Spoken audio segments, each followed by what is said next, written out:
জেলা আইনি পরিষেবা কর্তৃপক্ষের উত্তর দিনাজপুর জেলা কমিটির পরিচালনায় রায়গঞ্জে অনুষ্ঠিত হলো আইনি সচেতনতা শিবির। এদিন রোটারি ক্লাব অফ রায়গঞ্জের কার্যালয়ে এই শিবিরটি অনুষ্ঠিত হয়। এই শিবিরে উপস্থিত ছিলেন জেলা বিচারক পার্থপ্রতিম চক্রবর্তী, অতিরিক্ত জেলা বিচারক অরুণ সিংহ, মধুমিতা রায় সহ আরো একটি বিচারক এখানে উপস্থিত ছিলেন। মূলত নারী ও শিশুদের জন্য গঠিত আইন নিয়ে এদিন সচেতন করা হয়। উত্তর দিনাজপুর জেলা বিচারক পার্থপ্রতিম চক্রবর্তী বলেন, এটি একটি আইনি সচেতনতা শিবির। বিভিন্ন সময় দেখা যায় শিশু এবং মহিলাদের উপর অত্যাচার হচ্ছে, অন্যায় হচ্ছে। তাদের যে বাঁচার অধিকার, তাদের জন্য যে আইন রয়েছে, সে বিষয় নিয়ে এই দিনের আলোচনা। যেটা প্রধান কারণ হচ্ছে কর্মসূচির, সেই কর্মসূচির প্রধান কারণটা হচ্ছে গিয়ে যে আমরা এটি একটি সচেতনতা শিবির। সচেতনতা শিবির কোন অর্থে, যে একটা লিগ্যাল অ্যাওয়ারনেস ক্যাম্প টু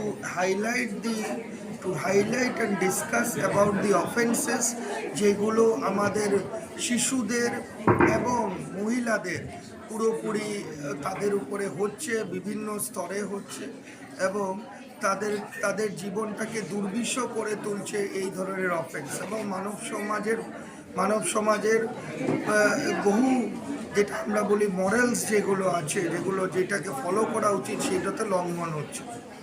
তা আমরা এই সচেতনতা শিবির করার পেছনে মূল উদ্দেশ্য হলো যে আমাদের যারা স্কুলের ছাত্রছাত্রীরা আছে তারা তো খুব ভালনারেবল একটি সেকশন অফ দ্য সোসাইটি। তাদেরকে যাতে তাদের কি অধিকার আছে, তারা কি করলে তাদের নিজের জীবনটাকে তারা একটা সুস্থ এবং ভালোভাবে গড়ে তুলতে পারবে।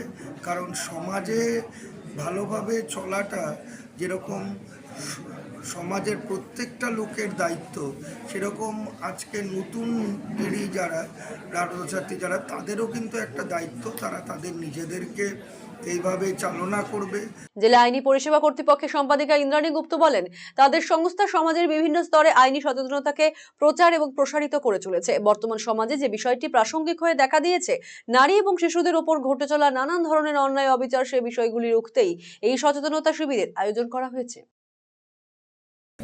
তা আজকের বিষয়টা হচ্ছে আমাদের সবসময় যেটা প্রাসঙ্গিক এখনকার যুগে, যে মেয়েদের বা বাচ্চাদের সমস্ত বিভিন্ন বিষয় নিয়ে, যেমন শিশু পাচার, শিশু বাল্যবিবাহ, শিশুদের ওপর যৌন হেনস্থামূলক আচরণ, শিশু শ্রম নিয়ে বিভিন্ন ধরনের যেটা সমস্যা আসে, সেই সবগুলো নিয়ে আমাদের আইনি সচেতনতা প্রচার।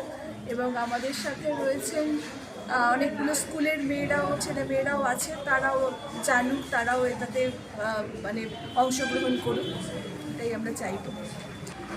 আমরা চেষ্টা করছি আরও বিভিন্ন জায়গায় ছড়িয়ে দেওয়ার, এবং আমরা আরও স্কুলেও করব।